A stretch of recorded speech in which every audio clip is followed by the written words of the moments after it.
What's going on, Slip? How you doing today? Shout out to everybody jumping on. Yo, Shadow, what's good, my dude? What's good? I see MJMG Presents jumping on.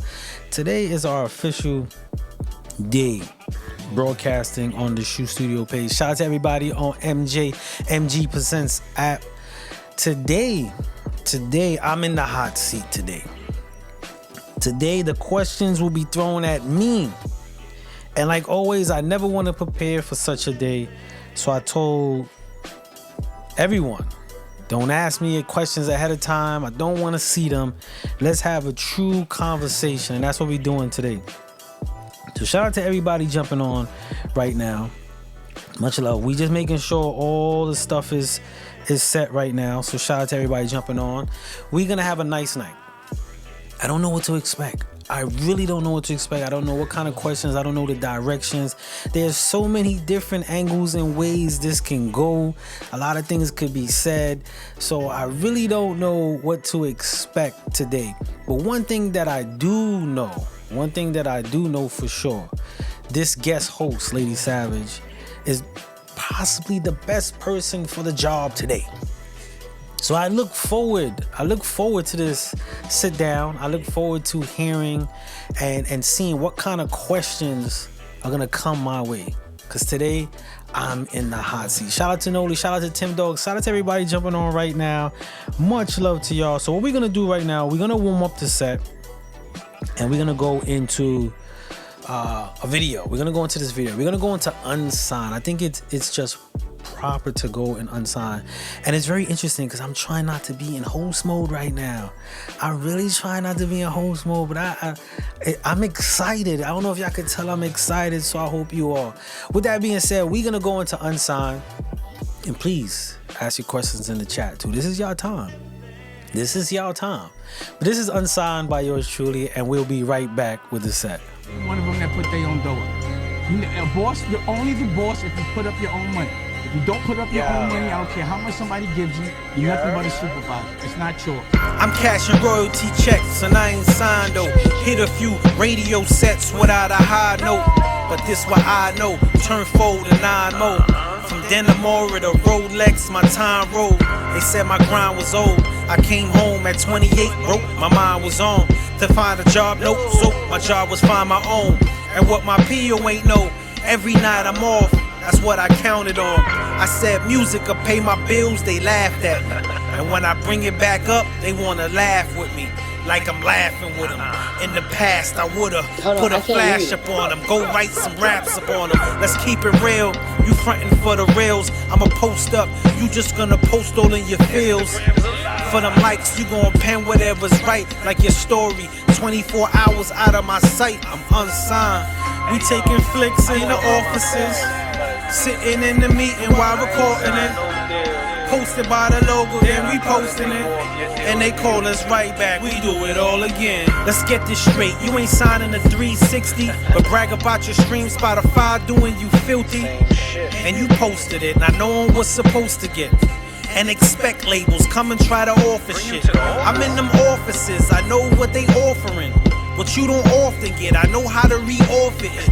I made deals, turning down deals for artists. And some artist deals I got a portion in. I know the fine print and how a 9 spit. I'm in the streets, Spud's a hybrid. I did my time in. Now my business got billionaires chimed in.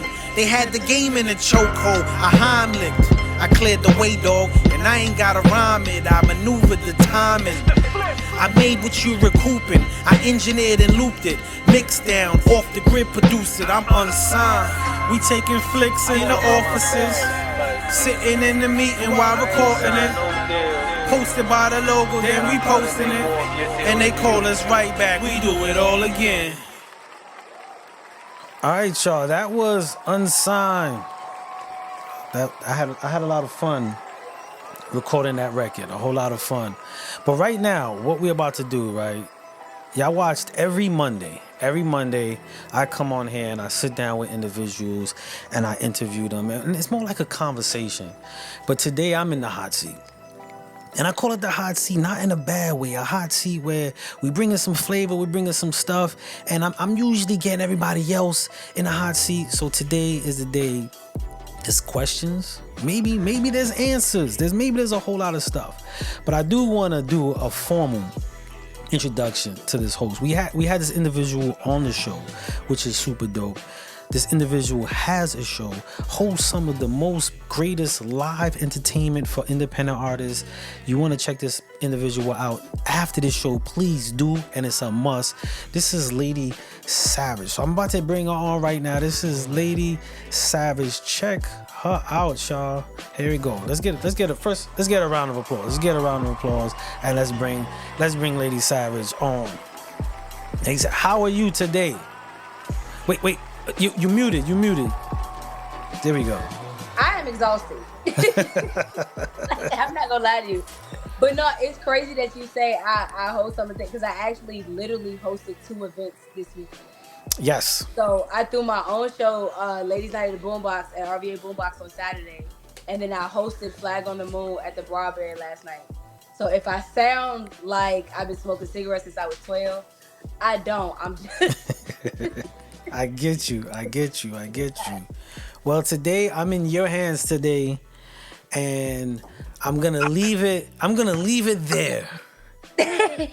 So I want you to know I have a laundry list of achievements, accomplishments, stuff that you've worked on, things that you've done, just from, I guess it's the beginning of time until tomorrow. So what I would like for you to do is to give me the Spud Brooklyn resume. So let's start, take us through, childhood real quick, and then deep dive us into this timeline of Spud taking over the world. Wow, that's so hard. Like when people say, "Hey, what do you do?" and I'll be like, "Damn it. Like I got shit. How do I do this?" For one thing, a lot of people might not know.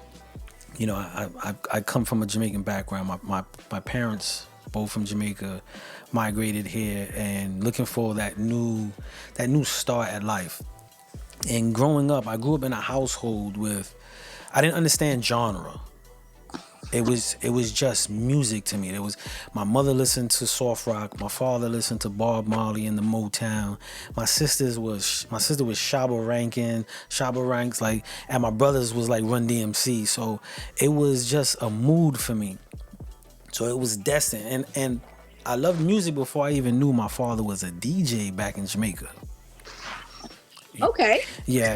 And the reason why I say that is because I'm the youngest from my father's. I'm the youngest. I'm like the youngest out of 22 kids. So, yeah. So I'm the youngest. So there's a lot that I don't know. Like later on in life, I found out stuff because by time, yes, 22 kids. My pops was a busy man. Wow. Busy man. But one thing I do give him, not one of us can say he wasn't there for us, even in our lowest points in life. He's been in all our life. So he was the best man at my wedding. So that's what's up. Yeah, he was the best man at my that's wedding. What's up. Good luck, Pops. So yes, Pop Dukes most definitely held me down in many of my lows. And I could say as a kid I was a nerd. On the low, I was a nerd. I loved creating. I wanted to be a scientist. That was my thing. I wanted to be a scientist. What type of scientist? Because that's a pretty broad word and field. I wanted to just like blow shit up. Like I just wanted to like I kid you no lie. It was my 5th grade class. Shout out to Patricia Groves, who was my teacher. I went to school and I came and I sat on her desk and she said, "What's that?" And I was like, "That's a bomb." And she was like, "Huh?" And I was like, "Yeah, I made it. And it got a remote. It's a self-start." If I would have did that in this day and age, look, the feds would have. the feds Okay, would be keep in on me. mind, ladies and gentlemen, he turned out great. Okay, we Yes, looking at him, he turned out but well. my concept to that whole thing was I watched a documentary of the atom bomb, and they were talking about how this scientist came up with this thing that was profound. And I was just looking around my house like, I got wires. You know what I'm saying? I got motherboards. I could take apart this radio, go in the junk drawer. I took a 2-liter bottle, I cut it, I stuffed it with all this stuff and light bulbs and closed it, and I was like, I made an atom bomb. Like, Yeah, we like, gotta get you off MacGyver. yeah. So I was inspired. But I come from that type of creativity. Like, Okay. I always looked around wanting to make something, whether it was art, drawing, putting together, taking things apart. That was always me. Growing up as a kid. And even now, like, I take apart a dryer and a washer in a heartbeat. Like, you know what you're doing? Oh my goodness. I'll figure it out. Okay, so do you actually like watch the YouTube video first, or you just go for it? Nah, I'm one of those like knuckleheads that like, man, I'll just take it apart and remember step by step. And then I get to like step 15 and I'm like, I think this screw go here. I think it go here. You know? So how many washers and dryers have you broken? Actually, I fixed one 3 times. So I did my thing though. Actually, after the 4th one, I was like, we buying a new one. That's it. I learned it. I did it. I could put that under my accolades, and I'm done for the day. That's it. We bought Yeah, I'm pretty sure that's not on my list. I have a pretty. I don't think that. No. No, that's not on. See, we get into it, y'all. No, we get into it. Yeah, blowing shit up and taking shit apart is not on this list. I checked. That would have stood out. That absolutely would have stood out. Oh man. Okay, so how did we go from blowing up atom bombs to blowing up charts? How did we make that leap? So to kind of fast forward a little bit to that, I did face some Turner events that rocked my world. My mother passed away in '93, and when she passed away, that was a pain that, I mean, I've never experienced, and I'm only gonna experience that once. But it was so big because, you know, your parents are like superheroes. They'll live forever. And yeah, exactly. Like, where as you going? a kid, you know. And when that happened, I just snowballed heavy into the streets, and the streets were very parallel in my life. Like I didn't have any feet in the street, but I knew the mentality, I knew the mind, and I maneuvered through it very well. But when that happened, that's when I really went into it, and I was very upset, and I ended up getting into trouble at the age of 15, and I was sentenced to life in prison. And spent at 15. At 15, yeah, they sentenced me as an adult. And I did 13 years till I was released. And when I got out, I was just like, yo, I'm doing music. I'm doing music. I mean, my whole bid, that's all I said. Anybody who was up north with me to this day crack a joke like, homie, that's all you said and you stuck to it. I used to be like, I'm doing music. Yeah. It was like, get a trade, learn how to take apart washers. Washers and dryers. Like, I did that already. And I was like, I ain't even do it yet. I was like, I don't want to do that, and I came home and started doing it, right? But oh my goodness. But that's when it got. I wanted to be an artist. Okay. I wanted to express myself, and I started to make my way with Shark. Shout out to Shark, is a brother that I actually met up north, who walked by my cell, and he was like, yo, homie, every day I see you writing. And I ain't like him. He was too bougie for me, right? Oh my goodness. He was bougie. He didn't want to eat jail food. I'm like, you in prison. What do you mean you don't want to eat prison food? What are you going to eat? Exactly. But I didn't understand he was in the industry. He was Usher's stylist who got in trouble doing some stuff to make some extra money. And so he saw me, he was like, you nice? I'm like, am I nice? He said, spit 3 things for me. And this is when I should have known, you know, but I didn't understand industry people at that time. He's like, spit 3 things for me. I want something that's painful. Give me something that I could play in the club, and give me something to think about. And I'm like, who's dude? So I did my one. That's a hell of a trifecta. And I did it.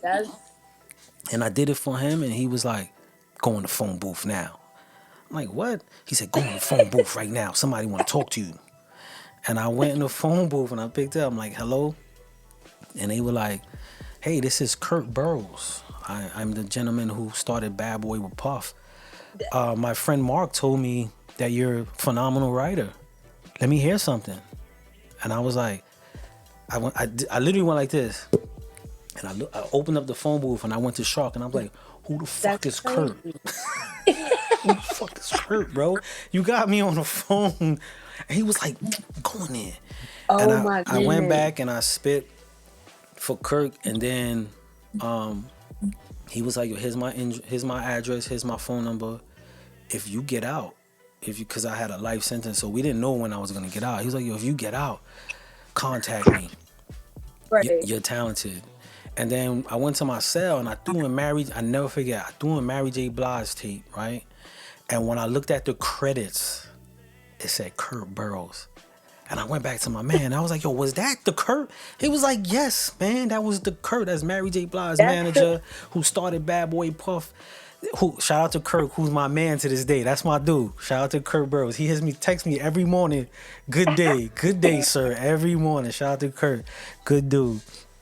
And that's what got me introduced to like taking just my art as a writer and possibly going into the industry. And I got hit at my board and I wasn't getting out. And then Shark ended up going home and he told me like, yo, I'm gonna keep it real with you, man. I see what you doing. You different. Right. I'm gonna write you, but I ain't sending you no food. I'm gonna send you 3 things. And him and his 3 things. Him and his 3 things. And he kept it. He said, I'm gonna send you Men's Health. Okay. I'm gonna send you the Billboard. And I'm gonna send you the Vibe or the Source magazine. I need you to be in tune with those 3 things. Your health, this business, and the game. Right. And every month, that's what he sent me. Every month. Because at this point, you ain't even hit 40 yet. So you've been the youngest of 22 kids. Yes. You done got into, unfortunately, lost your mother, ran to the streets, got convicted at 15 to life. Life in prison, yes. While you're in there, now that's already a lot. While you're in there, you just randomly spitting, and this dude is like, hey, I fuck with you. Give me these 3 things and these 3 topics. You do it. He hit you with a Superman go in the booth real quick. Like, got Clark Kent going on right now. Straight up. For you to get on the phone with Kurt Burrows, the originator of Bad Boy, startup, and you ain't even. Yep. Okay. And I didn't understand. I don't even. What year is this? Because we ain't even close to where we are now. What year is this? That was 2005. 2005. Yeah, 2005. Because I got hit. So we still got 20 more years of your crazy. And I fast forward a lot of it to get to that day. Like I fast forward a lot of it, but he went home and he kept in contact. And when I finally, the 2 years after I got hit, I went to my next board. I went to 4 parole boards, and I was released on my 4th parole board, which was 13 years. Okay. And when I got out, he was the next day. He pulled up on me. He was like, "Yo, we hitting the streets." So how long did y'all stay in contact? How long was it between when you 2 got years. out? 2 years. Y'all stayed in contact that whole time. 2 years. He ain't miss a beat. I got them 3 magazines every month. Every month. I might not get a letter. I got them 3 magazines a month. And I'm gonna be honest, that was the world to me, man. Like he was sending me a piece of the world that a lot of people weren't even doing, period. So even if he didn't keep his word when I got out and we do something, that was everything for me. That's what's up. And I got out and he was like, yo, 3 things. You gotta have a good coat, some good denim and sneakers. And he took me shopping and we hit the ground running. First thing he did was he brought me to Marcus. He brought me to Marcus, who was 50 Cent's road manager. And I was in the front of Farmers. I was on Farmers Boulevard in Queens in the middle of the street rapping to a guy in a Maserati. And I'm spitting at him. I'm spitting at him like I'm gonna rob him. And I say it. I swear I say it. I'm like, yo, I'm gonna pull you out this Maserati. I got the hammer on me. I said something crazy, and he was like, yo, old boy is nuts. Let's take him to It's 50. wildin'. He Like was like, you're take him to tweaking 50 right right now. Taking him to 50 right now. Taking him to 50. And my man Shark was like, nah, we ain't taking him to 50. I'm looking at him like, yo, you better take me to 50, bro. I got 50 cents in my pocket, one pair of sneakers, a hoodie. My dude, I ain't been in the town since I was 15. Man, you better take me to 50. So we didn't go from bad boy to 50. Okay, just. But he didn't take me. He didn't take me. And his method was, nah, we creating a buzz. He was like, yo, Okay. we creating a buzz. And I use a lot of analogies when I talk, but I remember him looking at me and he was like, you're like the purest heroin. We gonna cut you up. We gonna bag this up nicely, and we giving out samples. I love. He was like, we giving out samples. And I'm like, yo, forget a sample, B. I need a whole meal. like, I was hungry. And the world, I saw the world from a different eyes. Right. I had 15-year-old kid memories. Now I'm a grown man in the town. I'm like, everything's fair game. I want to explore. Right. So for me, it was, but I never came out of the lines of his patience. I never been like, yo, you wrong. It was just like, I'ma learn. Okay. And about 2 days later. That's a hell of a trait to have, because it's not a lot of, especially artists, especially hungry artists, and especially if you're hungry, there is a certain level of desperation to it. So it's not too many people that can do that. Listen to me, have patience, take your time, slow. You're like, no, I need this now. That's real. So you being able to do that is a big plus. And my thing with him was, in that moment was, I waited 13 years to get here. Like, I never knew if I was going to get here. I've been in some of the worst prisons that you can name. I've been in my 13 years, I think I've been in 10 prisons, solitary confinement. Actually, just to blow everybody's mind, SHU Radio, the SHU, SHU is the box in prison. And I got my studio SHU. This show is called SHU Radio. And I named it that because while I was in the box, my imagination is all I had. And I would sing songs that I knew, songs that I written, and that kept me sane. So when I got out, I named my studio SHU Studio because now I'm in control of that box. And that box was like the music. And if you notice, the logo was a radio, which was a boom box. So it was all metaphoric. So when I got out, it was like, all right, I'm gonna ride this patient train. Okay. I'm here. And then like 2 days later, I was in the Wu-Tang Mansion. I was chilling with, shout out to my man Shark. Shark, when he said we giving out samples, home team. I can't tell you. And I didn't understand the depth of going from 0 to 60. To me, I'm still fresh off of, it's been 13 years. But people looking at me like, yo, how you get in this building? Exactly. To me, I'm like, it took me 13 years to get in this building. Where you at? Don't dare ask me no question. But to them, they like, yo, where's... But to them, you're new here. Yeah, they like, whose son? And I spit for Master Killer. And I never forget, mathematics, excuse me. I spit for mathematics. Okay. And he looked at me and stood on the pool table. He was like, where Ray at? Where Raekwon at? Yo, Ray, we got him. And I'm sitting there like, what? He was like, yo, you gonna open up for us. We're gonna take you on tour. You gonna open up for us. You gonna spit that. And I was like, yes, my man. We dapped each other. We was like, yeah, I'm opening up for Wu-Tang. And then Parole was like, you opening up for who? Man, you ain't going nowhere but that drug program. You taking your ass to anger management, that drug program, you better go find a job. Parole deaded that in a... Damn. Deaded it. They was like, rapper? Man, they was looking at me like, bro, rapper? You gonna open? Where? Wow. Deaded me. And I was just sitting there like, I remember looked at my manager, Shark, and I was like, yo, bro, whatever we face, because I saw him getting like he was getting deterred, man. It was really bothering him that he was trying to really make it happen for me. He was really trying to make, and I was like, yo, no matter what happens, bro, I'm free. And I kept telling, that was my slogan. I'm free, and as long as I'm free, I'ma crack a door. Oh, absolutely. I'ma bust a window, climb through a basement. I don't care. Like, don't even worry about it. And we just kept pumping the streets, man. And like every week it was like something new. And we were giving out samples. And he sat me down in we called this room the office. It was a blue room. And he said, yo, just like a drug, we need a stamp, bro. We gotta stamp our baggies. I was like, what you thinking? And he was like, yo, we need a logo. And here I go, right? Yeah, you could put some barbed wires with the prison hands. He said, man, you home, bro. Come home, bro. Come home. He was like, I got it. And the picture is when he told me come home. And I went just like this. And I looked him in the face and I was like, bro, you always talking this jail joint. And he took a picture of me. He took a picture of me just like this. That's my logo to this day. The Have Faith. He took that picture and he went. He was like, yup. He was like, I need half shaded, half seen, because he has a dark side, but he has a bright side as well. He's half this and half that, and he said, I need to capture that.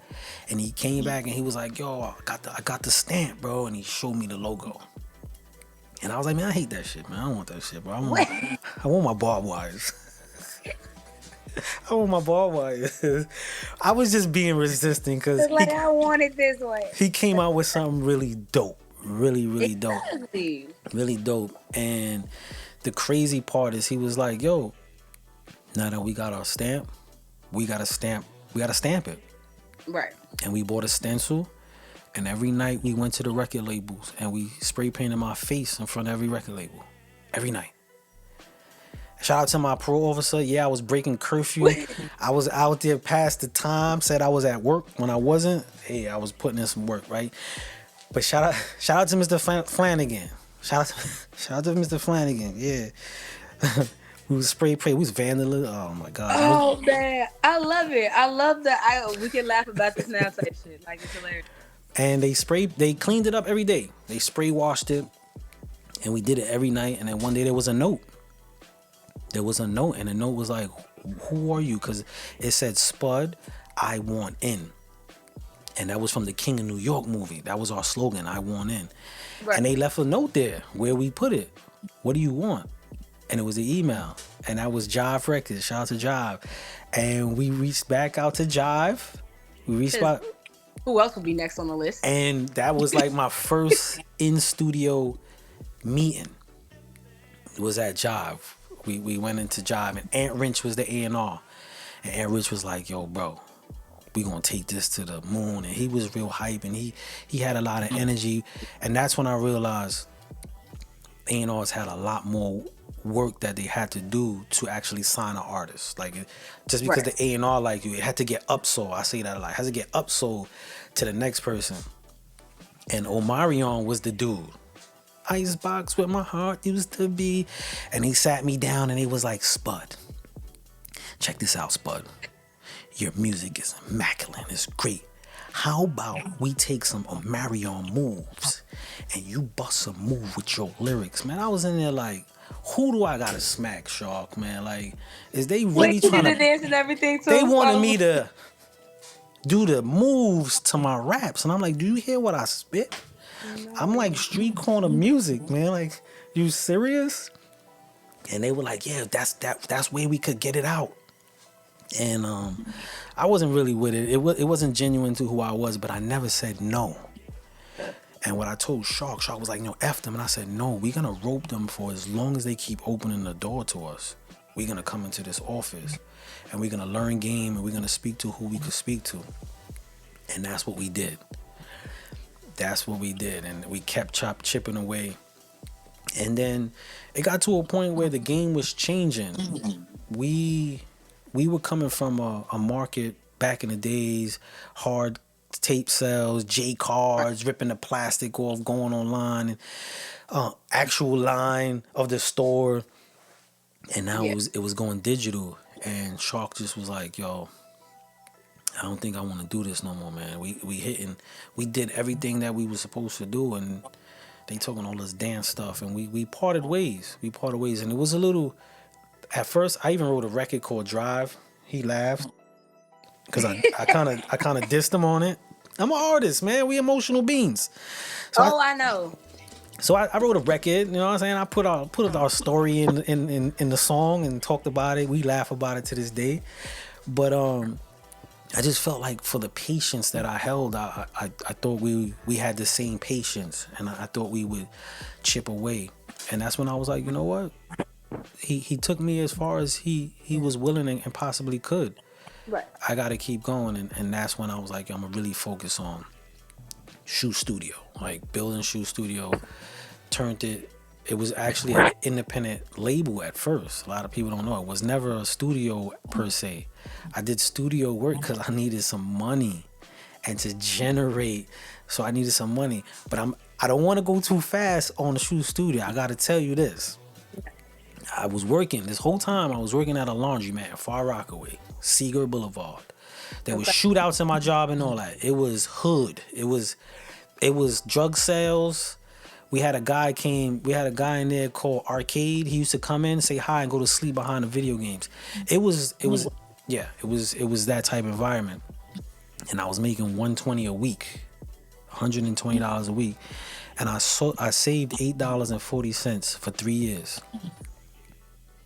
3 years. And I went every check? Every check for 3 years. And that was only like $1,200 and some change. Right. $1,200 and some change, and I remember I was online, and I was looking. That's a very specific number.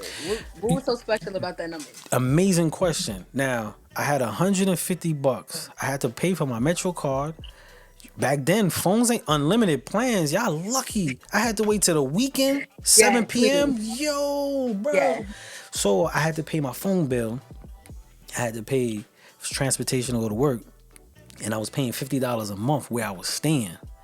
So my money was trickling down. So by the time that all dispersed, I had about $12. So the $8.40 was enough for me to at least get a juice and a meal during work if I saved it properly. So the $8.40 was like the minimal that I could do, where I wasn't looking at somebody else's meal like, yeah, I'm gonna snatch that shit and I'm gonna run, right? You know what I'm saying? So that was enough. The $8.40 kept a lot of meals for other people in front of them. Like that was kind of the situation. So okay. So I went on Guitar Center and I saw this bundle, and it was a trackboard, Vostech speakers, and I was like, I'm gonna open up a studio. That's what I'm gonna do. I'm gonna open up a studio.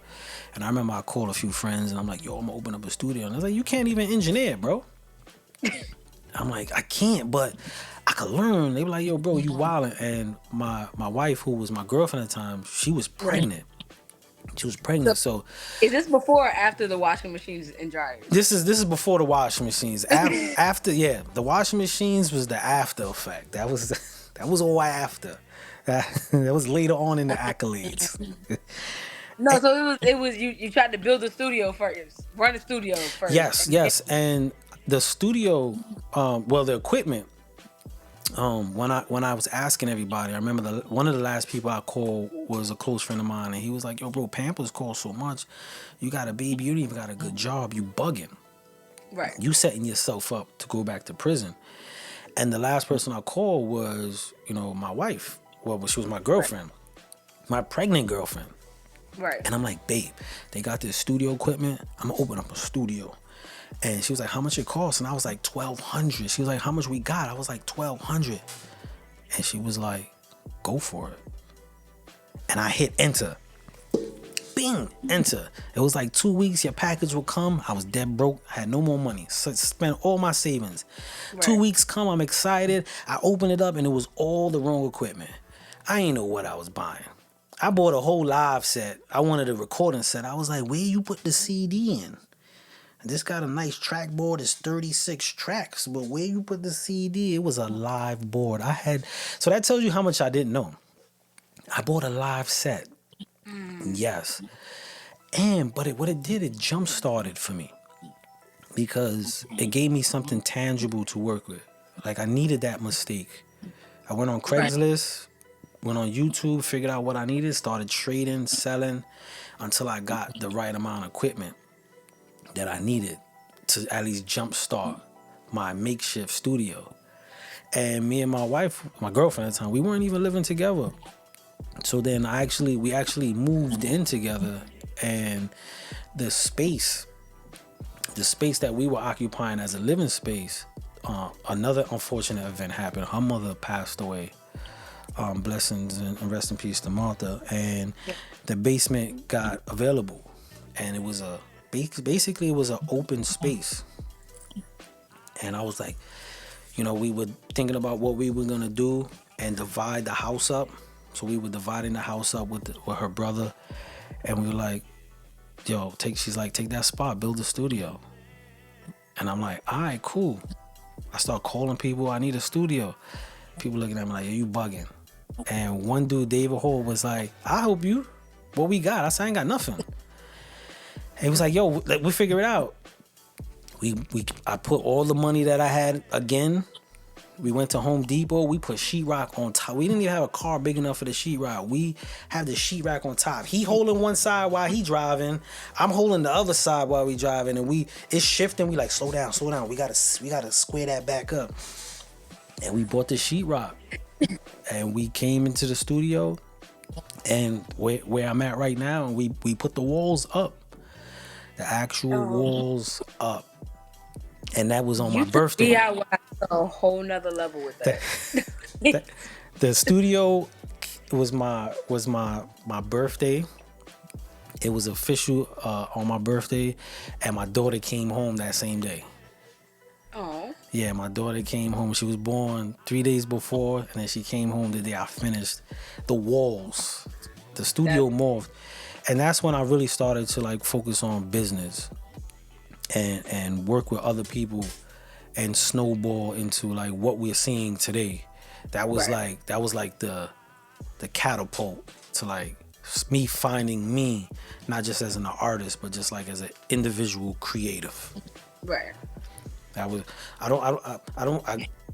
let me know, because I know you got a list. I don't want to get too because everything we coming up with, I'm just waiting for you to add, some more wild, record labels and random celebrities to this lineup of people that just run across your path for no apparent reason. So now, and I know the list is coming, because I know we're gonna switch it up a little bit too, because that was a whole lot of music stuff, but you're an actor as well, so you got a list of movies too. Yes. Yeah. So I'm in a movie called How Are We Gonna Make It? I play the antagonist, Uncle Slick, and that kind of fell on my lap. That was fun.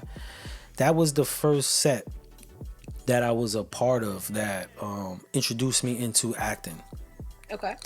And when I got on the set of that, shout out to Derek, the director, he gave me a lot of freedom. Like, what do you feel the character would say or do? So I learned the script, but I was able to finagle it in making it mine, and he just loved it. And we shot that. I got a clip of that myself I could show. And after that, please let us see that. Yes. Matter of fact, I'm gonna show a clip real quick. This clip that I'm gonna show is the ending. Okay. It's the ending scene. What was interesting about this scene was we got to the ending and they didn't really know which way to go about the scene. And I said, all right, listen, just roll the cameras and let me go into action of how I felt. So everything you see is just on the fly. They just let me go because we were supposed to have a fighting scene which got scrapped. So this is the scene of me and the main star. Shout out to the whole Moon Groove Films. I'm gonna call this "Give Me the Money." They made so much fun of me because that was my line. "Give me the money," where I play Uncle Slick. But check this out, y'all.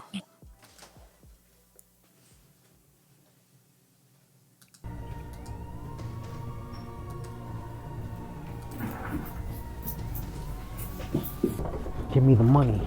Give me the money. Just give me the money. Just give me the money. Give me.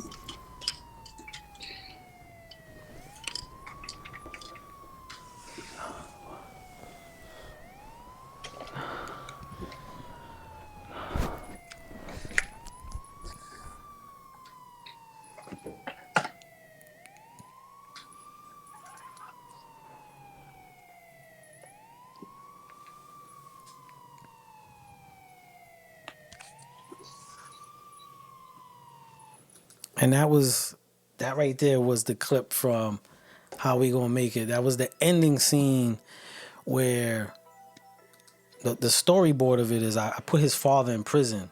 We did a heist, and his father stashed the money. So I befriended him through the whole movie. I befriended him, but at the end I just cracked, and that's why I see his father when I'm holding him up, and I see his father, and I really catch myself like, yo, what am I doing? What am I doing? So they let me really go into that one like, all right, we're gonna let you run.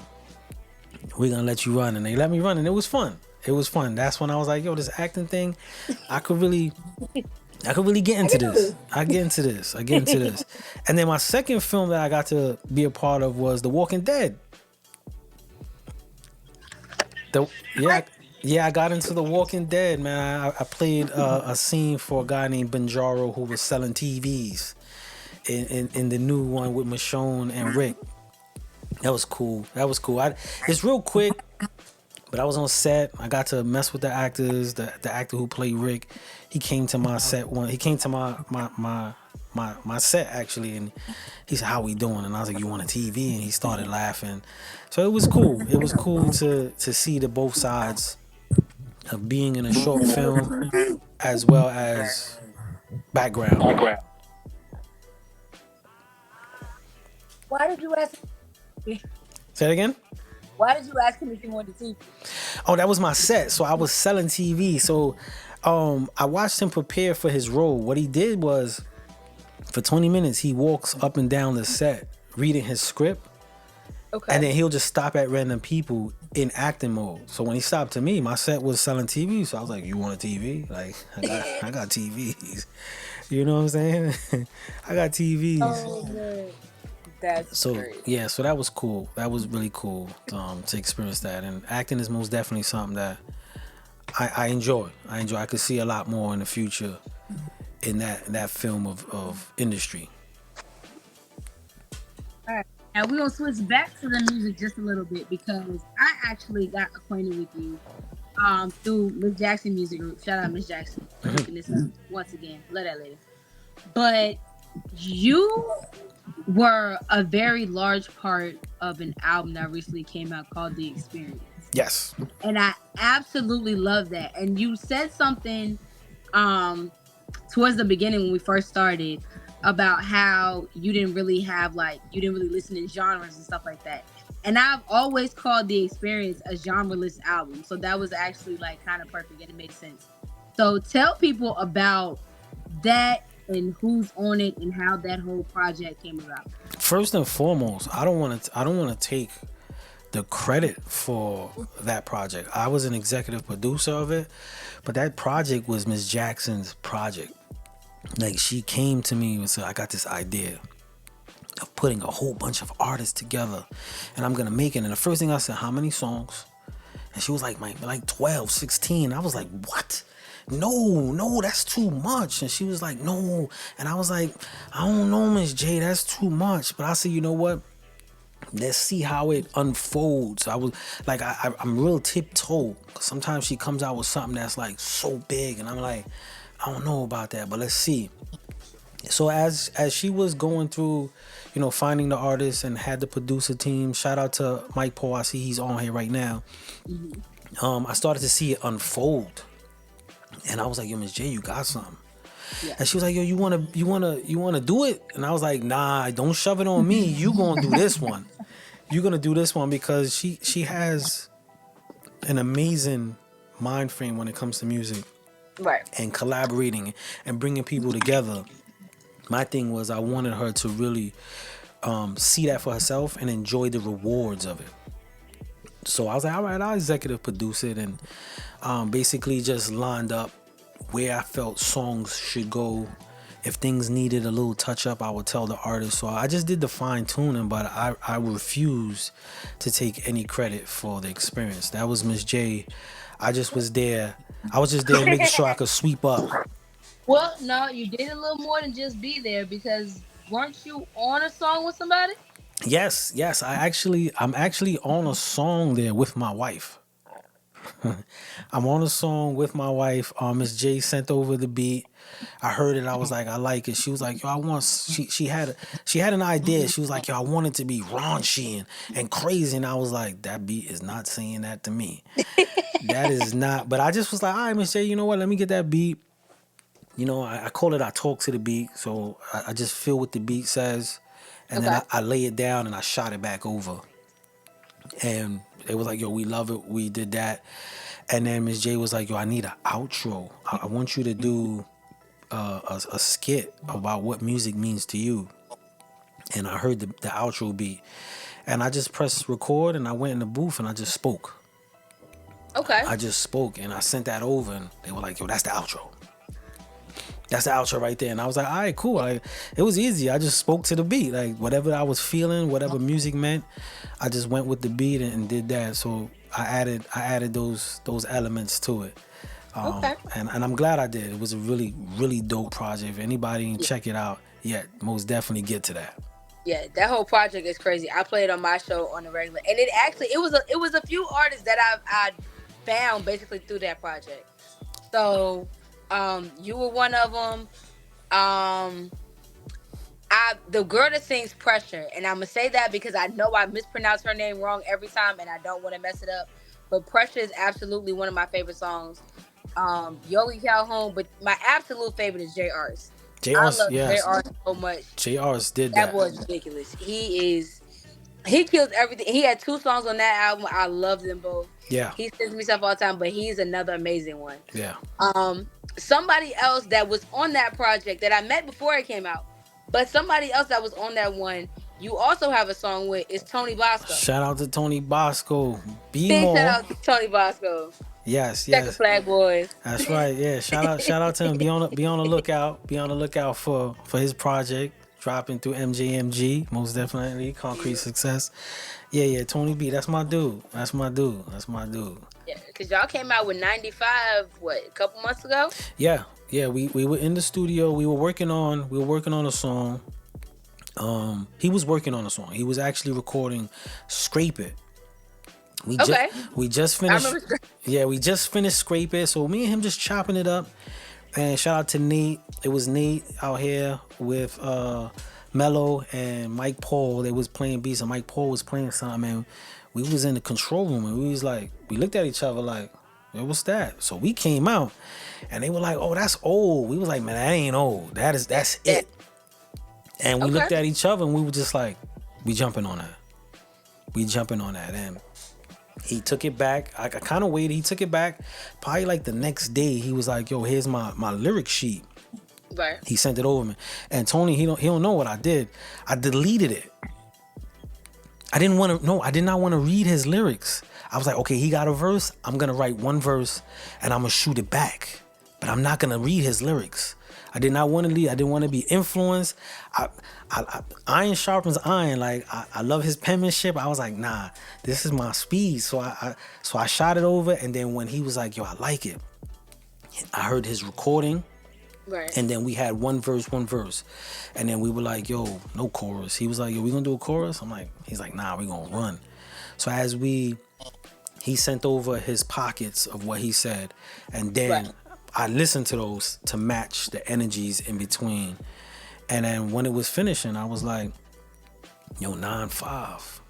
That's the interstate that take me straight there.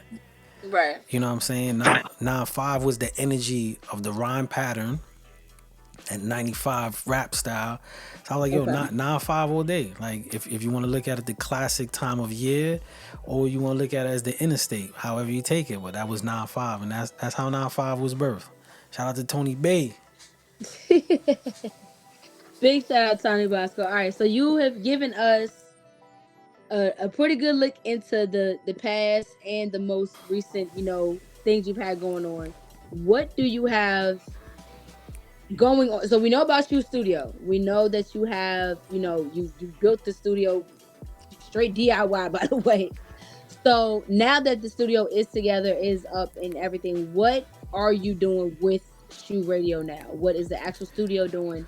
What are you doing with it? So the studio right now, we tightened it up to be a private studio. So not anybody can come and book SHU Studio. It has to be really somebody that I know or recommended. But we're doing a lot of project work. It's a lot of project passion. And SHU Studio, I'm basically I can make the announcement. SHU Music Group is actually relaunching. So we relaunching the record label. But what we doing different with the record label, it's not gonna be just for artists that's like, yo, I want to get a deal.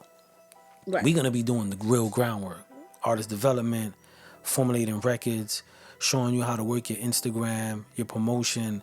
We're doing the back end, kind of like in reverse to what's going on now. A lot of people is working on the front end, trying to be super successful. Where we're gonna be like, we're gonna be building artists. Whether you could get your expression out and get a hold of what you do. That's what we're gonna be doing with SHU Music. But SHU Studio right now, you know, we do a lot of podcasting through there right now. Still a lot of creation with my nonprofit. So it's just gonna be more creative in 25 with SHU Studio, SHU Music Group. Be on the lookout for that. MJMG got some stuff intertwining with SHU Studio. So it's gonna be the interesting years are gonna get interesting further. So be on the lookout. Okay. Well, what else do you have to tell? Like, give me just something random that we need to know about Spud Brooklyn. Random. I have an ill sock collection, y'all. Socks collect. What am I wearing right now? Oh, I got wine bottles and wine glasses on my socks. Crazy. Socks collection, and the ties. I like accessories. My wife makes fun of me. Like, I like accessories, and I like hidden accessories that people preferably don't even know. It's more my thing. But I have an ill sock collection. People think my sneaker game is crazy. My sock game. I got a sock drawer. Look, I'm literally in mine right now because this is crazy. One of my boys, no bullshit, actually has a sock line. Nice. Matter of fact, I'm wearing one of them. Shout out. Oh, that's music notes. Yes. That's fire. Shout out my boy Day. Sock Game Crazy is actually the name of see? I got to jump on that. See? Yes. Okay. Yes, I guess. That is a fun fact. Yes. That is a fun fact. So just in case anybody want to get me some, I'll give me some socks. Give me some fly socks. I got it. And no, it's crazy because he actually has a subscription thing and everything. Nice. Like, I'm going to check that out. Soccer, he's got a whole subscription. You can customize the sock. Matter of fact, I'm going to see if I can find a pair now. Because I have those, but he actually has some that you can put like your own pictures and stuff on. Like, I deadass have a pair of socks with his face on them. That's dope. So I gotta find it, but no, I gotta hook you up with that because that's hilarious. That's a fun fact that a lot of people might not know. So why is it like they have to look a certain way, or you just like the feel of them, or it's just a collection thing? Some of the feel, some of the design. I think for me, every different form of expression tells like a story about an individual, and I think for me it's like I'm always like, even though I do my day in my J's, I'm filming my sneakers, my feet, and people might think it's really about the sneaker, right? And it's really about the steps. It's really about the journey for me, like some of the places that I'm going or some of the things that I'm doing. So I think every different form of expression I find myself dabbling in socks. Like, as soon as I'm putting on my sneakers, I'm like, okay, what sneaker I getting? But before I even pick my sneaker, I had to go through the socks. Like, I'm wearing those today. All right, so I'm wearing these with those today. So I guess it's all part of the storyboard. It's all part of the storyboard for my personal interest. Okay. All right. Well, I'm looking in right now. So we've done a lot of talking, covered a lot of things. Somebody in the comments is saying pick me. So Nasia Bella, I don't know if she got a question or she just want SHU Radio for SHU Studio. I shout out to Nasia Bella. Nasia Bella right now. Nasia is a talented, very young but talented artist. Be on the lookout for Nasia Bella. Shout out to Nasia. She like pick me. Nasia, we could have a conversation. We could have a conversation. SHU Music will have that conversation. Or okay. So who else are you looking for we know you don't really do genres, but are there any particular type of artists that you're looking to add to SHU Music Group? No, not really any particular artist. I'm looking for more of a character base, someone who's willing to put in that work, someone who believes in their craft, willing to exercise it, but also willing to groom it. I don't see a lot of grooming. It's a lot of people get a good record and they think they got it, or they don't work on their performance, their stage presence, their interviewing skills. So anybody who's really willing to like grow and expand, but I'm focusing on team. So I'm also going to have in the contract that the moment you put your feet up, best believe we both got our feet up. I'm not doing more for anybody that ain't doing the same for themselves. Okay. I don't got the time, the energy, and there will be somebody else who could really appreciate the moment. So I don't got a problem being like, yo, it's all good, man. Like, yo, kill it, man. Do your thing. Do your thing. I see you. Yo, come on in. You come on in. I do not have a problem at all to do that. All right, so I got one more question for you, and it's kind of a intricate one a little bit, but what are, and it's kind of a multi-part one. What are some things? And you know what? We'll even use your man's. We're gonna give you three. Okay, Three. We get three. Give me 3 things artists need to start doing. 3 things artists need to stop doing, and 3 things artists need to do more of. All right. So first, 3 things that artists need to start doing is really working on their branding. What I see a lot about artists is they think branding is just a post, a t-shirt. No, branding is the staple and stamp that leaves the room, that stays in the room when you leave. Okay. One of the biggest things I see a lot is your name don't match your Instagram, that don't match your YouTube, that don't match your Spotify.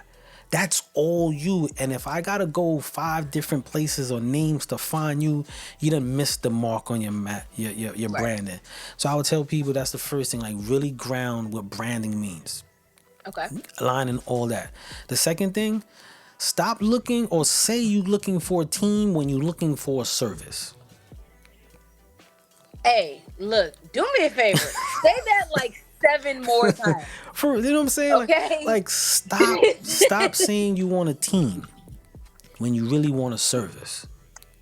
Stop that, because it portrays one thing and then you mismanage or miss the mark in that moment with individuals, because you're no longer utilizing them, you're just using them. And when you speak on one thing and do another, it's conflictive. The second thing and the third thing, which I just had this conversation and a dude brought this to my attention. He was like, artists stop being selfish. And I said, what you mean? And he was like, yo, when they want to collab with somebody and they want to do something, they always got their mind on just them.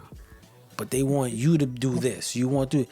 And I would tell artists, keep in consideration the people that you're bringing in your circle that you need something from. Keep in consideration of what they need. Don't just like take me. People like, yo, Spud, I need studio time. I need this. Yo, I need you to walk me into I need you. And then I'll ask, so what's in that for me? Mm-hmm. And it's like, huh? What do you mean? What do you mean what I mean? Exactly. So I would tell them to keep that consideration going. The 3 things, did I merge 3 things? I think I was all over the place. You did one. You were supposed to do 3 from each category, but you did 1 from each. So it's cool. It's cool. Another thing I think artists really need to stop doing is just taking a lot of this content for face value. And in the sense of it being factual.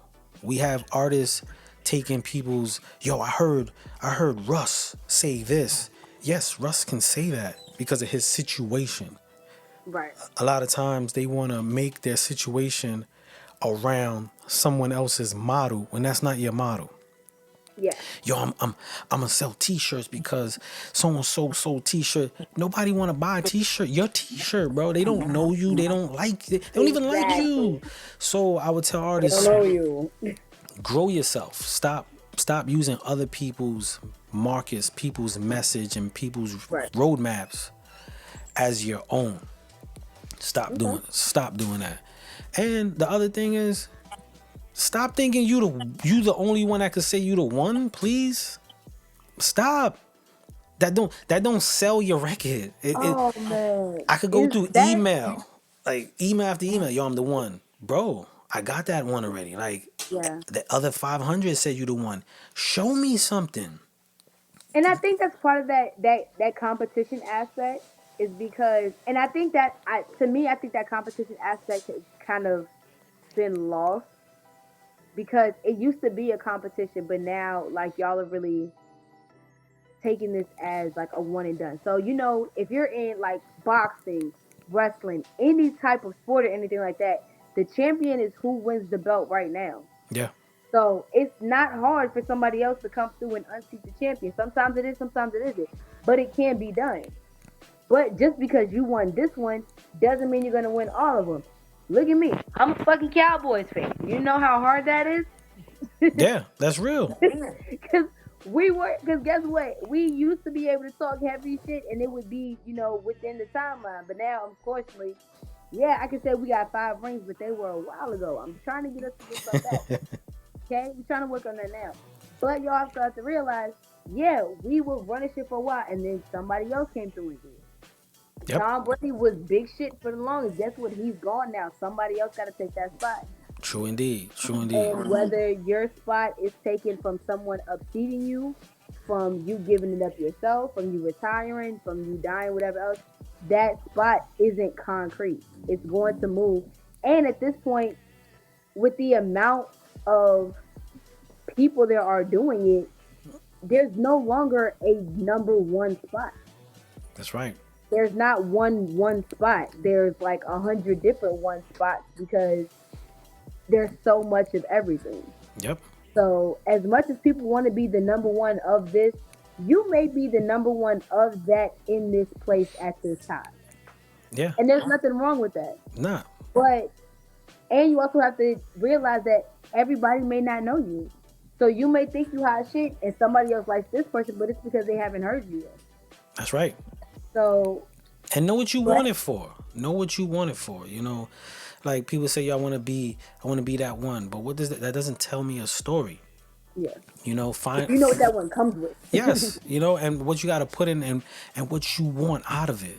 You know what I'm saying? What you want out of it. A lot of people just really want fame. I know people who would trade the riches in the world just for the look, and that's okay. That's okay, but understand that about yourself and then move accordingly. Know what you want out of it. So I will most definitely tell artists, man, that's one thing you most definitely got to do. Know what you want from this. And then, proceed in that measure. All right. What other words of wisdom do you have before we depart our ways into our next adventure of taking over the world?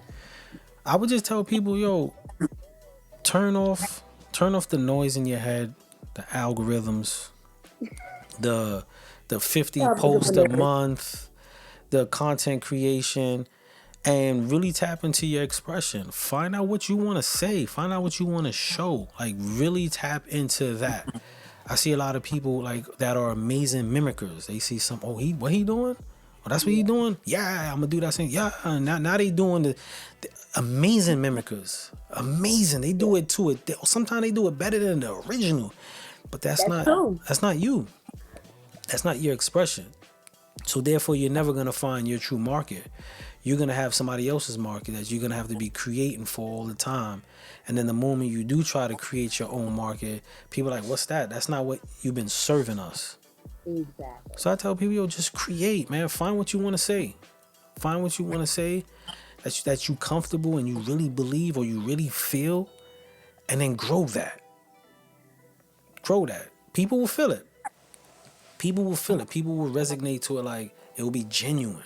Make it yours, y'all. Make it yours. No matter what it is you do, make it yours.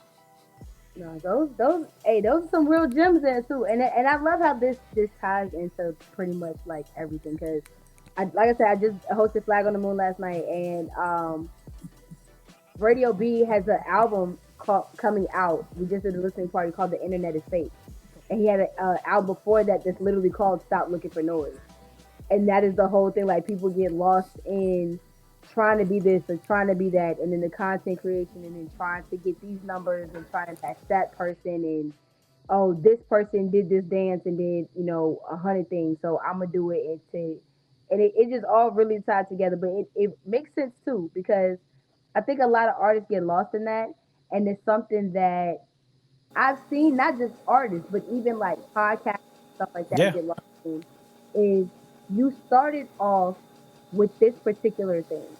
So you started off talking about like, um, let's say there was one specific, like I have it because I do a couple of different things, but like let's say with me, I do mostly rap stuff. So I do mostly music. So rappers, musicians, everything with me is pretty much music related, mostly hip hop, mostly rap. Now, if I come out tomorrow and start talking about the war in Palestine and politics and stuff, that's not me. But I think what happens is people start off with their little niche thing. But that one specific thing is what made people look at you. That's what made people listen to you. But then you thought that if you grew that and expanded and went into other directions, then you would grow that fan base and everything too. And you can, but a lot of times you end up just getting away from yourself and you end up losing your original fans. That's true. Because now the reason that I came to you isn't what you're doing anymore. So, and granted, I may or may not agree with what you're now doing, but if that's not why I came, it's a definite possibility I'm going to leave. Yep. And that's what a lot of people get their downfall. That's what a lot of people get their downfall. Miss Jackson, gotta be comfortable coming out of your comfort zone. That's right. Exactly. But what we do have to do is I gotta go through this list, okay? Because and I want to make sure I get to you. So we have two, and granted, I'm actually balloons over flowers. Flowers, balloons, confetti, everything under the sun. But I have a very long list of Spud Brooklyn's through the years, I guess we can call it. Okay. But let's start with where did the name Spud Brooklyn come from? Nice question. That's a nice question. It actually came from Spud Webb from basketball. I knew it. Yep, Spud Webb, Atlanta Hawks, number 4. When I was younger, Ball was between being I wanted to be a scientist, and then I wanted to be an artist to draw pictures. The third thing I wanted to be was a basketball player. So I wasn't like in the Nike leagues. I played against Stephon when he was younger, and I remember someone called me Spud because I was able to grab the rim. I was the shortest person, and I was able to grab the rim, so they called me Spud. And then in prison, no one uses their government name. So I remember a dude was like, "Yo, what's your name?" And I was like, "Yo, E." He was like, "E?" He's like, "Yeah." I was like, "Yo, my name Eric." He was like, "I ain't calling you E." I was like, "Yo, they called me Spud. I ain't like it." He said, "All right, Spud it is." I said, "Yo, I ain't like it." He said, "Spud it is." So it was Spud. He shouldn't have said it. Yeah, I shouldn't have said it. So it was like, yo, Spud. And then they saw me play ball, and they were like, "Oh yeah, he's Spud for real." But the name really grew on me, and after I got sentenced and I was sent to McCormick, which was a juvenile max, there was a riot. And a guy named Keith Carney from Mount Vernon, never forget his name. During the riot, if you're not active in a riot in prison, you're the first one that the turtles they come and they beat you up to make an example. Yeah. Right. So I'm looking around and I'm like, yo, I really don't got no drama with nobody. I don't have a problem stalling off on somebody ASAP, but I gotta have a problem with you. So I'm looking around, I'm looking at the staff, the police, like that. Everybody cool here. And right before the riot came up, I climbed on the table and I screamed out, "I hate this fucking place," at the top of my lungs. And everybody looked up. And it stopped. Everyone stopped and looked up, and the officers came in, staff was like, "Nah, everybody chill," and they broke it up. And a dude named Keith Carney, he walked by my cell, and the window's just like this big. So he looking in, and he was like, "Yo, somebody understand differently." And he walked away, and I came back like, "What are you talking about, Keith?" He was like, "Some people understand differently." That's Spud, bro. SPUD. Some people understand differently. And I was like, I like that. Oh, okay. I was like, I like that. And that was when I really embraced the name. Like people called me that and I responded, but it wasn't what I really would have had loved. But that was when I was like, some people understand differently. That was it. And that birthed even my nonprofit is called Some People Understand Differently. And that's when it birthed. That was 96. Okay. That was 96 when I embraced it. All right, well, you got a nice extensive history here. So I've seen, let's see, we've got the acting credentials. You've been A&R of everything. You got features and spreads across the world. So what is this about you painting sneakers? Yes, I customize sneakers. I love sneakers, man. And the crazy part about it, growing up, I didn't care for them. A pair of ups was good for me. Like that's it. And all my sneakers had to be black. That's some New York shit. Yeah. I didn't care. Ups, that's it. I just needed a pair of ups and I was good. So as growing up, I never had a pair of Jordans as a kid. Never had a pair of Jordans as a kid. But I tell a story of why I love Jordan 1s. Jordan 1s are my favorite sneaker.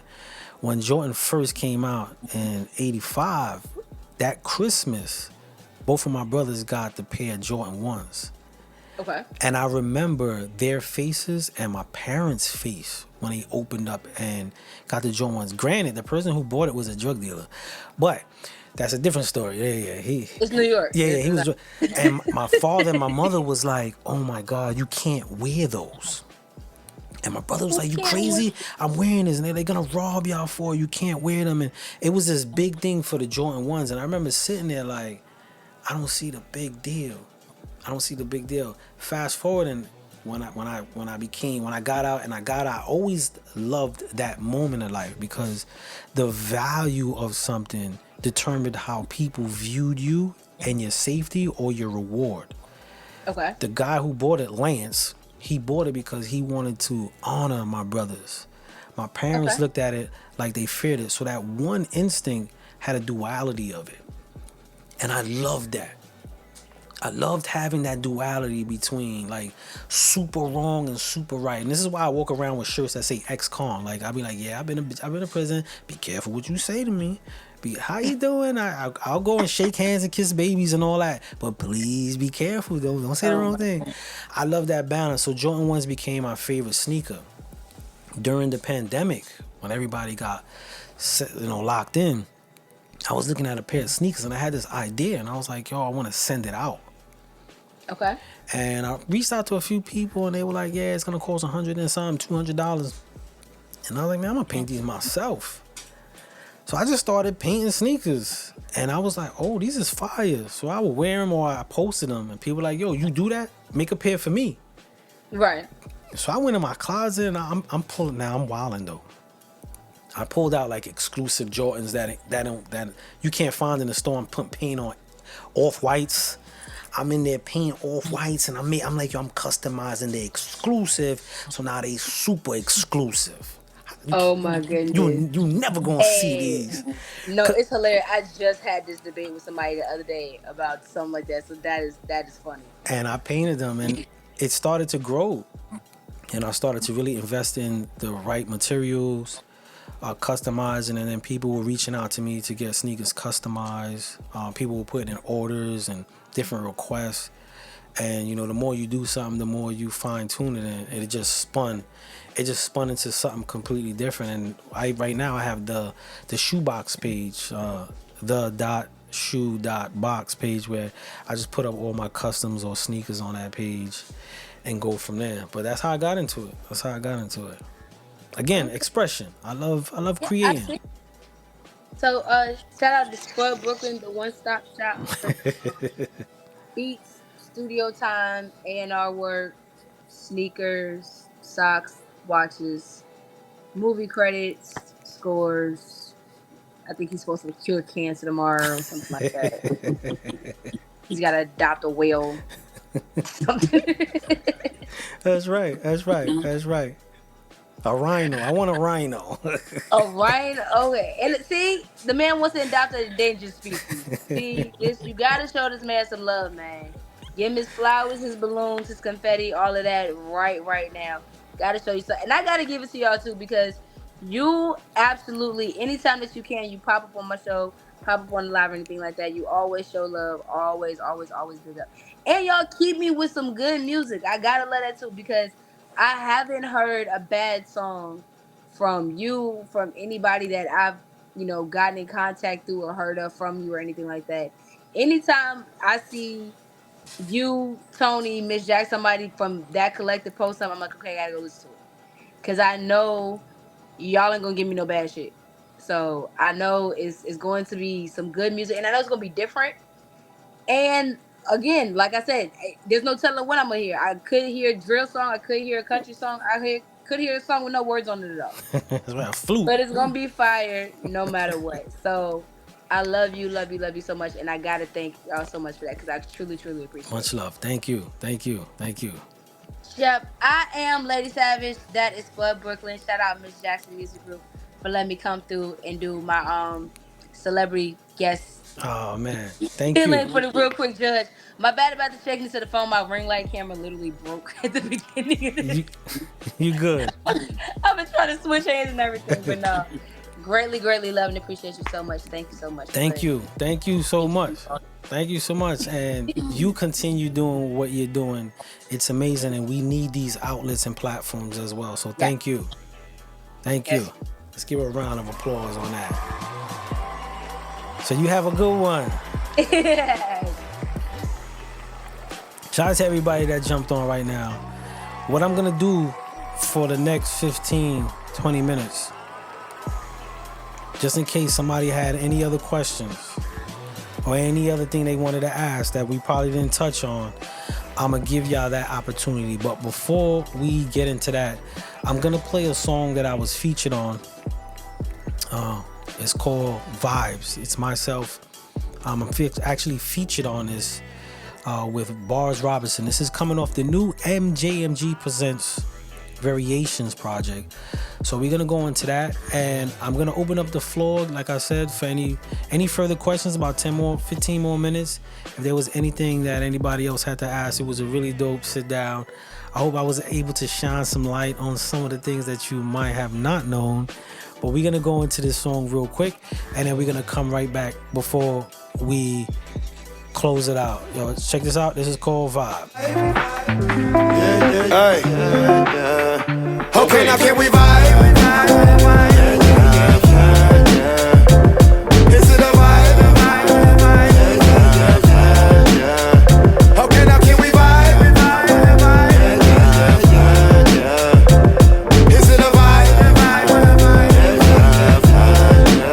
Okay, they like the way I rock when I be rocking that. I'm really different with my vibe, so they be vibing that. Dog, I'm never slacking on my side, we be really working. Just to confirm on my side, we be really working. I know some people who be talking about we call that yapping, and I don't never snap back, they already capping. I'm really me, I don't pretend, just know that I'm invested. Just trying to be a better man, but I need better methods. I'm standing in the light, but nothing's ever what it seems. Don't let them shadows dance and whispers, you know silent dreams. You know them colors blending blur, has the time to climb. The truth be wrapped up in illusions, corners of my mind.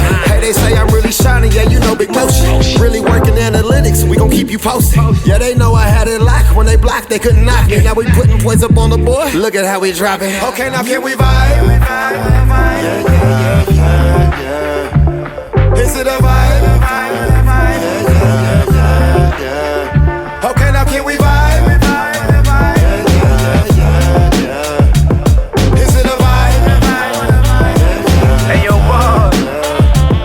I've been a vibe since yay high. Now I got yay's mind. You ain't got the answers, I sway off baselines. I move through New York back and forth like A-lines. Maserati Spud, telecourts, I done paid mine. From Denimora I fought, all the malls I bought, A&Rs I taught. I could talk that talk in every yard I walk. I knew the game gon' pause, so I paid that off. Now the course is different, and the course is different. And the cost of living, SHU, we did it. So them champagne wishes, the president positions. Cheers to the life, only greatness predicted. Need I say more? Go and post it all. You know the story, 24 is gone, so you see it online, it's illa in real time. Hey yo, bars, run that last line. Okay, now can we vibe? Is it a vibe? Okay, now can we vibe? Is it a vibe? This a whole vibe, no need in a cosign. Better whole lives than keeping it archived. Live life grind and hitting a rewind. Live life grind and hitting a rewind.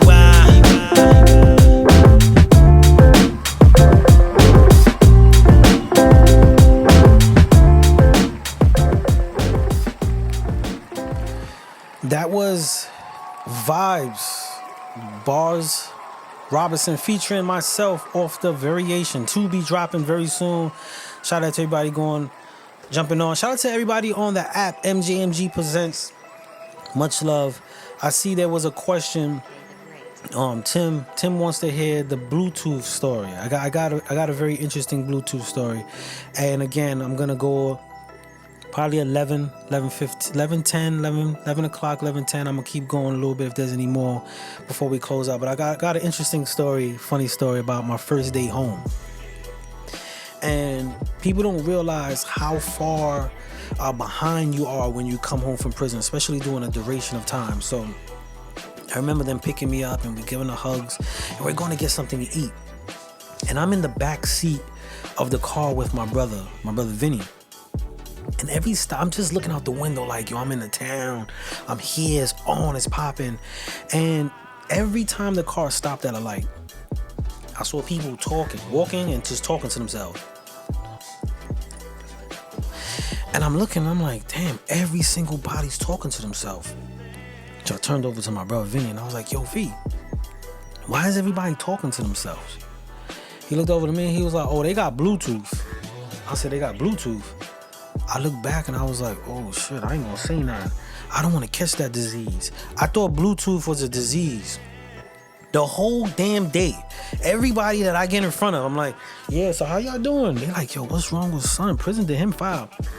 I'm over here like, yo, I ain't coming out here to get Bluetooth, B, to be walking around these streets talking to myself. I'm trying to do some music. I am not trying to be out here wilding, talking to myself. I had no clue that Bluetooth was a device in their ear. Who'd have named it Bluetooth, B? It should have been like earpiece or air sound. I don't know. Bluetooth? I was like, yo, man, I heard of green. I heard of all kind of teeth. Bluetooth? Yo, this world is crazy, man. I did all the time healthy. I ain't coming out here catching Bluetooth. And it took me like 3 days before I knew someone mentioned like, yo, pass me my Bluetooth. I'm like, it's in here. Oh my gosh. It been around me and they like, oh yeah, right here. I'm like, that's Bluetooth? I was like, yeah. And I was like, oh, so it's a talking device. Who named it Bluetooth? B got me out here stressed out, talking to people looking crazy. Yeah, I just came home today. They're like, oh, okay. They're like, damn, jail did him foul, bro. Son done lost it. He out here. But Jackson put the heart with the blue heart with the tooth. Yeah, that was my Bluetooth story. I was very detached. You know, you don't realize how much you don't know, especially doing time. So when I came out, man, I went in at 95. The year was 95. I went in, and now I'm in the 2000s. You know, there wasn't Bluetooth. People wasn't running around with cell phones, and if they did, the cell phone was this big. It was like, yo, what up, son? Yeah, hold on. I got 10 seconds. I got to charge it every 20 minutes.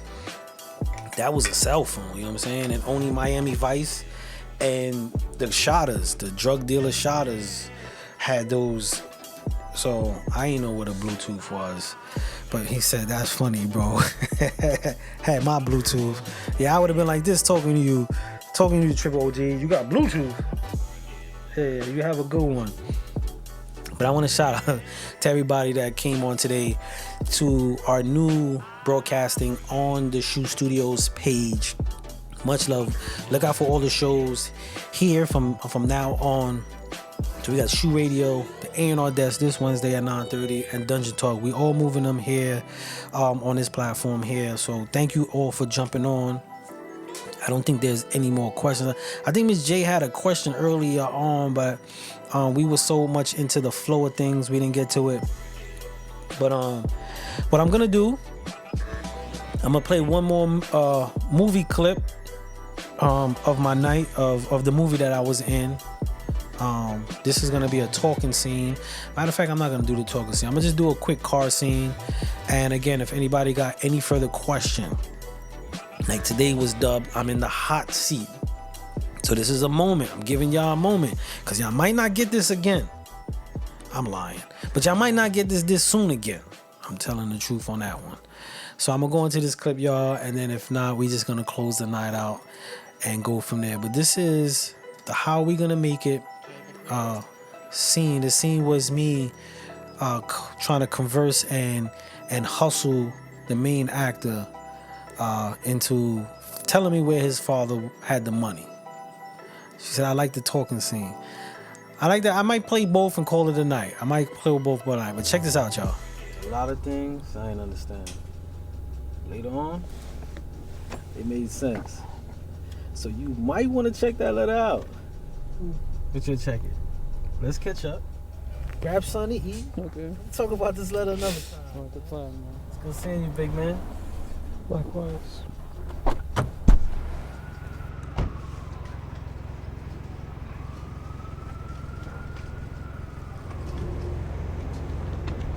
Hey, yo, big man. Give me a sec. What's up? I'll take this, man. Oh, thank you. Towson?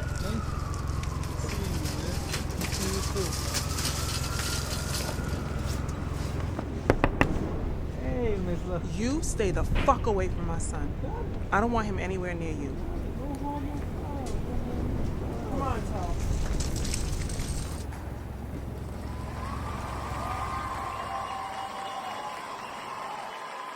That was me playing Uncle Slick. I was being slick. Miss J got a question. Miss J got. I knew Miss J was gonna get into the president question. She said, "How did you transition from all this to being a president?" If people don't know, I am the president over at New Over Entertainment. Shout out to New Over Entertainment. What had happened was, right, that's always the perfect beginning to some bullshit, right? Nah, but what happened was, I got reached out. Someone hit me about a position opening, doing some A&R work, and I was really open to doing the work. So I reached out to them and we had a meeting. And you know, they did their homework on me. They had all the stuff that I've done, some things that a lot of people don't know I did, as well as an A&R, and they knew, they had some understanding about. And I said, you know what, I'll do the work with y'all. That was in March. By the end of March, I was made some ways and got my hands on the Tupac's music catalog. That's right, we had an opportunity with Tupac's music catalog, and I was brokering the deal. I was brokering the deal for Tupac's catalog. And because of that situation, they were like, nah, you ain't gonna be no A&R, bro. We're gonna offer you the president. And they offered it to me early, like late March. I started early March. By late March, they offered me president, and I turned it down. I turned it down all the way to May. And May is when I finally said, all right, I'll take it. I'll take the position and focus on operations and do more of building the company. So shout out to New Oval on that, and shout out to everybody that was involved in making a lot of things happen. But that's how I ended up being a president. I guess it really stemmed from all the work that I was doing throughout the years leading up to a moment where it's like, all right, cool. We could see what you do. Let's see if you could do it here. And I was able to be a part of that. And it was really dope to be the one to talk in the reference of this man's catalog. You know what I'm saying? It was pretty dope. It was pretty dope. I can't front. That was a moment for me like, damn, I came old. I remember listening to, I guess, Tupac, bro. Tupac. And then you got this big head kid from Brooklyn. I always say kid because the rest of my life, you from Brooklyn, it's like, yo, what up, kid? So I'm gonna be a kid for the rest of my life. But you got this big head kid from Brooklyn brokering a deal for Tupac's catalog. You can't, from that moment on, I was like, I knew there wasn't anything I can't do, but that moment right there was like, yeah, I put in enough work. I could commend myself now. So that was dope. But Joe said you also had another option, right, with a major in New York. Yeah, I had a few situations with labels. I mean, Mass Appeal was one where we was A&Rs with two labels, Mass Appeal and Street Dreams. Also had a situation where RCA offered me an A&R position, which I refused. And I was refusing a lot of positions early because I didn't want to be locked in. I enjoyed my flexibility and my freedom as a consultant, A&R consultant. I could go here, do some work, and leave, go here, and I wasn't binded by any creative or any conflict of interest. So for a long time, I was avoiding a lot of work, but with New Over, it was comfortable, and they really in tune with how I work. I like what they do for artists, so that one was something that I was like, yo, I'm gonna give this a shot, and I don't regret it. I like where it's at. I like what we're doing. It doesn't interfere with what I'm doing, and they come in and salute me on whatever I'm doing, so it works. I get to be the creative and also keep that freedom that I fought hard to build, to maintain, and keep. So shout out to Ms. J for asking that question. I think the questions is over. I think the questions is over, right? The questions is over. But shout out to everybody going on. Let me queue up some more stuff. Let me queue up a little bit more stuff and go from there. Oh, John Claiborne. Shout out to John Claiborne. We got some really talented people. And I want to send a shout out for everybody who's rocking out with us today, man. Much love. Much love. Ms. Jackson said you're an amazing person and deserve all. Thank you so much. I really appreciate that. John Claiborne said, how are we going to break the new artists into submissions so we can A&R them? So that's my main thing with, relaunching SHU Music Group.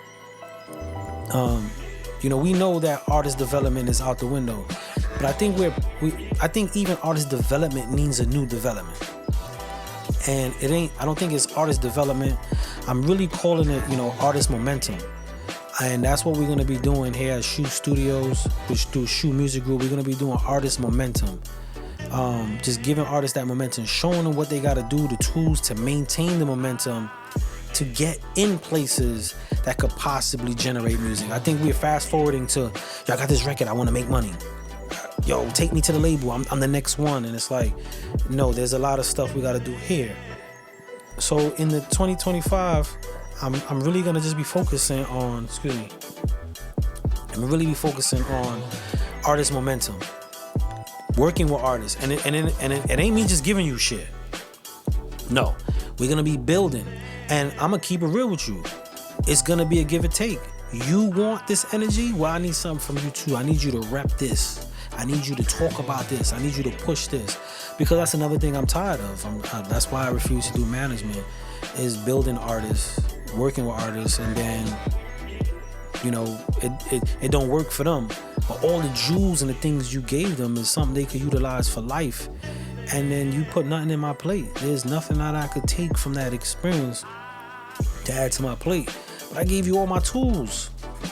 I gave you all my energy. I gave you time. I gave you all this. And now you could take that, what you grown and groomed, and go with someone, and then they get the credit. Nah, B. Ain't happening this part of the time. So that's what it's gonna be, man. Artist momentum. That's my thing. I think we're in a great time for everything taking its change.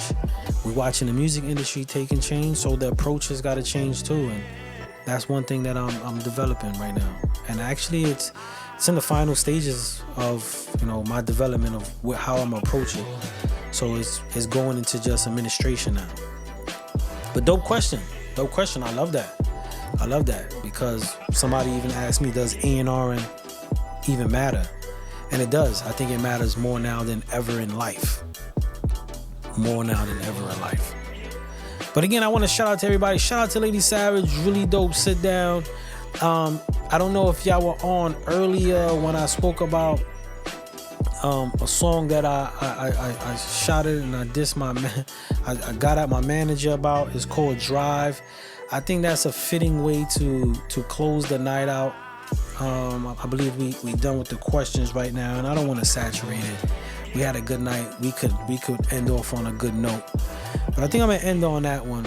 But what I do want to What I do want to leave everybody with on this night, leading into this last record called Drive. If you didn't take anything from this story, you could take this.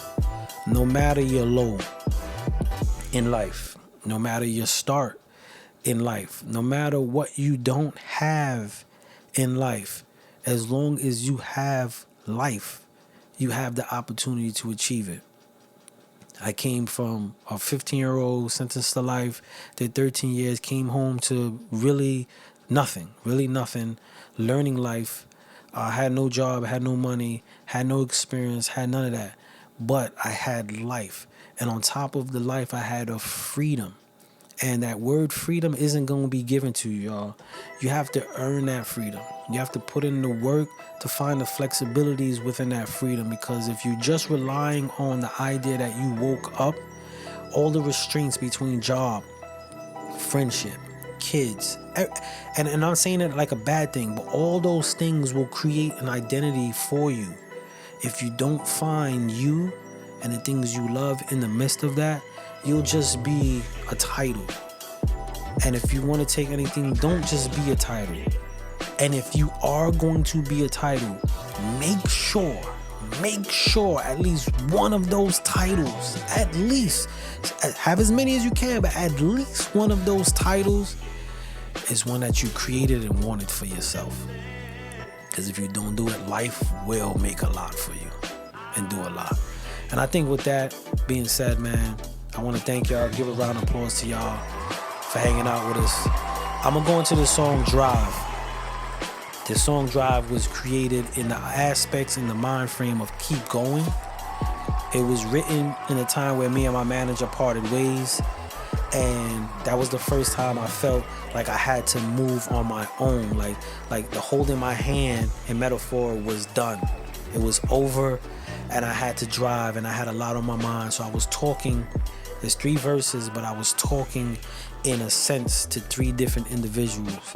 And even though I was talking to 3 different individuals, I also was talking to myself. So don't forget you in all the equations, y'all. Much love, man. This is Drive. Y'all have a good night. Be safe.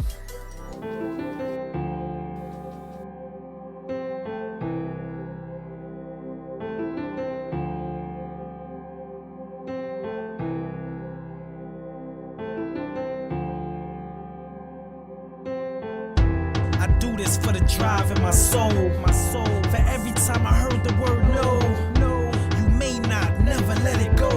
Never let that slow my road, I keep forward. My dreams got bigger, friends smaller. I guess they stood the same while I grown up. Prison couldn't stun my growth, I got taller. 5 foot something, moving 12 feet smarter. Who knew that little Brooklyn boy with the big old head to turn entrepreneur? After 13 years behind the walls, came home and you been here asking me to put you on. Guess I'm doing the right thing, at least what I'm liking. Drew my own blueprints, so stubborn's what they cite me. Never say hi, but the Instagram like me. Wanna look into my life? Oh, I felt it's unlikely for the drive.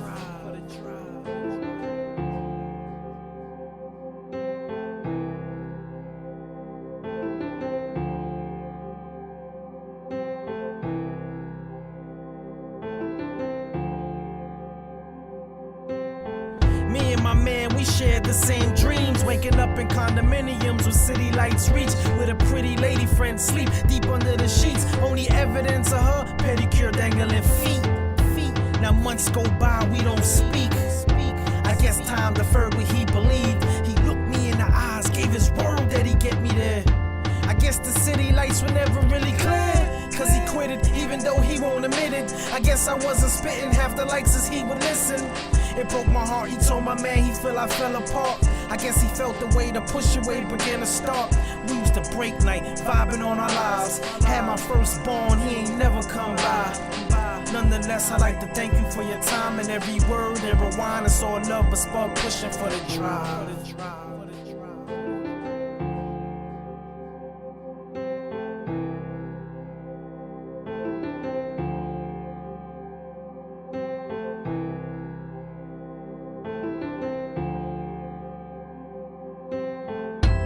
Haters keep asking if I'm on yet.